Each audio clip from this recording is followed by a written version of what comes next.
بسم اللہ الرحمن الرحیم۔ شروع اللہ پاک کے بابرکت نام سے جو بڑا مہربان اور نہایت رحم کرنے والا رب ہے۔ السلام علیکم ورحمۃ اللہ وبرکاتہ۔ میری تمام بہن بھائیوں کو میری اس چینل رائڈر شان پر بہت بہت آمدید۔ جنہوں نے چینل کو سبسکرائب کیا ویڈیوز کو لائک اور شیئر کا بہت بہت شکریہ، اور جنہوں نے چینل کو سبسکرائب نہیں کیا ویڈیوز کو لائک اور شیئر نہیں کرنا، تو یہی کہوں گی کہ اللہ پاک کی بارگاہ میں میری چھوٹی سی ہیبٹ میں آپ کا سبسکرپشن، آپ کا لائک اور شیئر بہت ہی ہیلپنگ ہوگا۔ اللہ پاک آپ کو بھی اس کے لیے جزائے خیر آمین۔ اور روکے سکس سروس پر جو میں نے آف کیا اسے ون کرنے کے لیے چینل کو برابر سبسکرائب کر ویڈیو کو لائک کریں شیئر کریں۔ تو چلیے جی شروع کرتے ہیں آج کی ویڈیو۔ آج اس موضوع پر میں آپ سے چھوٹی سی گفتگو کرنا چاہ رہی ہوں۔ یہ موضوع ہے کہ وسوسہ کیوں آتا ہے، اور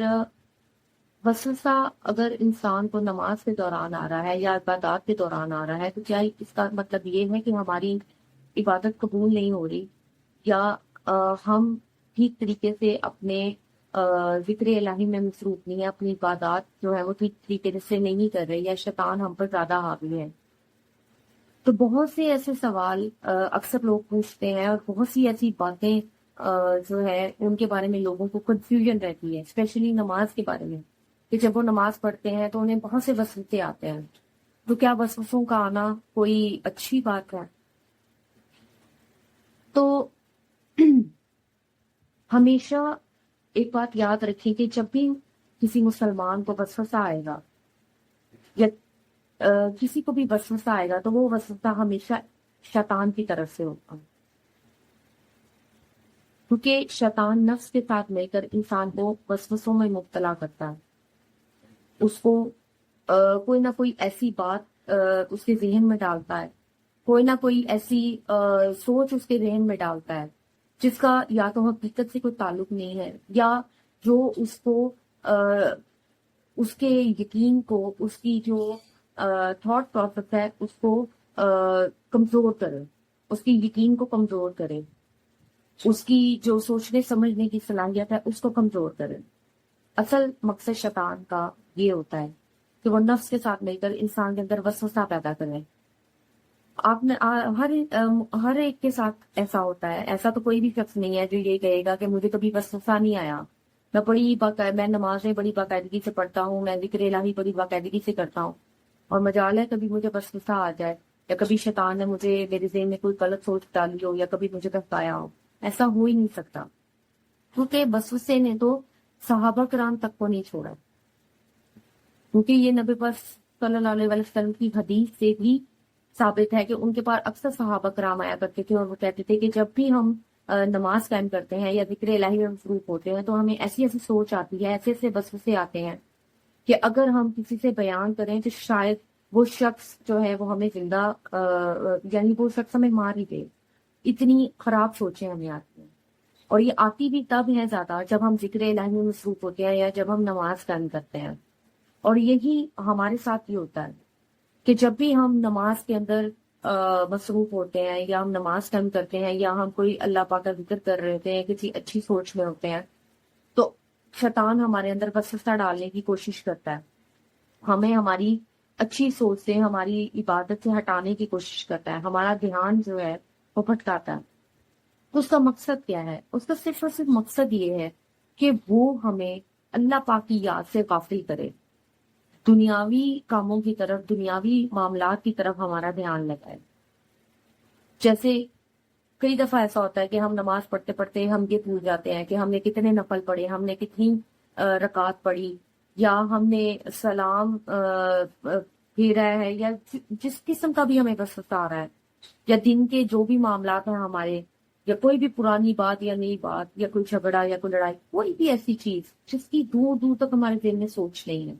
لیکن جیسے ہی ہم نماز قائم کرتے ہیں وہ ساری سوچیں آ کر ہمارے دماغ میں ہماری نماز سے ہمارا دھیان ہٹانے میں مصروف ہو جاتی ہیں۔ تو یہ سوچیں کہاں سے آتی ہیں؟ یہ تمام سوچیں جو ہیں وہ شیطان کی طرف سے ہوتی ہیں، نفس کی طرف سے ہوتی ہیں، کیونکہ وہ نہیں چاہتے کہ ہم اپنے اللہ پاک سے ایک بہترین، ایک مضبوط تعلق قائم کریں۔ اور جب انسان نماز کی حالت میں ہوتا ہے یا ذکر الہی میں ہوتا ہے اس وقت، یا قرآن مجید کی تلاوت کر رہا ہوتا ہے، اس وقت انسان اللہ پاک کے قریب ترین ہوتا ہے۔ تو شیطان کیسے برداشت کرے گا کہ کہ انسان اللہ کے قریب ہو جائے؟ تو وہ اس وقت پھر مسلسل انسان کے اندر وسوسے پیدا کر رہا ہوتا ہے، اس کا دھیان بھٹکانے کی کوشش کر رہا ہوتا ہے۔ تو اگر کوئی شخص نماز پڑھ رہا ہے یا قرآن پڑھ رہا ہے یا ذکر الہی کر رہا ہے اور اگر اس کو وسوسے آ رہے ہیں تو اس میں پریشان ہونے والی کوئی بات ہی نہیں ہے،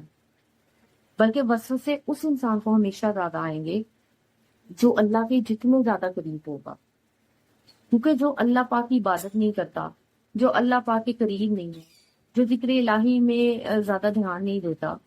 تو شیطان کو کیا ضرورت ہے اسے مزید وسوسے ڈالنے کی یا اسے بھٹکانے کی؟ وہ تو آلریڈی شیطان کے رستے پہ ہے، شیطان کے پیچھے ہے۔ تو وسوسے اور بری سوچیں یا عبادات کے دوران ایسے معاملات تو اسی انسان کے ساتھ ہوں گے نا جو اللہ کے زیادہ قریب ہوگا، جو زیادہ سے زیادہ اللہ سے اپنا تعلق قائم کرنے کی کوشش کر رہا ہوگا۔ تو شیطان کو تو اس شخص کے اوپر زیادہ محنت کرنے کی ضرورت پڑے گی۔ تو اگر آپ کو کوئی وسوسہ آ رہا ہے، کوئی ایسی پرابلم آ رہی ہے، تو اس میں پریشان ہونے والی کوئی بات نہیں ہے۔ آپ دیکھ کے اندر لا حول ولا قوت الا باللہ العظیم پڑھیں اور اس وسوسے کو اگنور کر دیں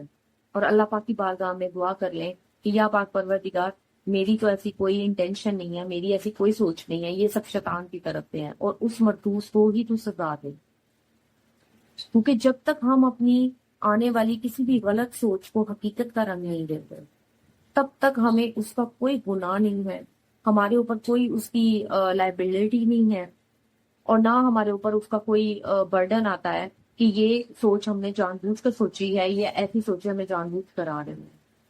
تو ایسی سوچ بالکل اپنے دماغ سے نکال دیں کہ اگر آپ کو وسوسے آ رہے ہیں یا اگر آپ کے دماغ میں کچھ سوچیں چل رہی ہیں تو، اور آپ کی عبادت کے دوران اسپیشلی، تو اس سے آپ کی عبادت کے اندر کوئی فرق آئے گا یا آپ کی نماز کے اندر کوئی فرق آ رہا ہے، یا آپ کو جو ثواب ہے اللہ پاک آپ کا کوئی ثواب کم کر دے گا، ایسا کچھ بھی نہیں۔ تو مجھے امید ہے آپ کو آج کی یہ چھوٹی سی ویڈیو پسند آئی ہوگی۔ میرے چینل کو سبسکرائب کیجیے، میری ویڈیوز کو لائک اور شیئر کیجیے۔ اللہ پاک آپ کا حامی ناصر ہو۔ اللہ حافظ۔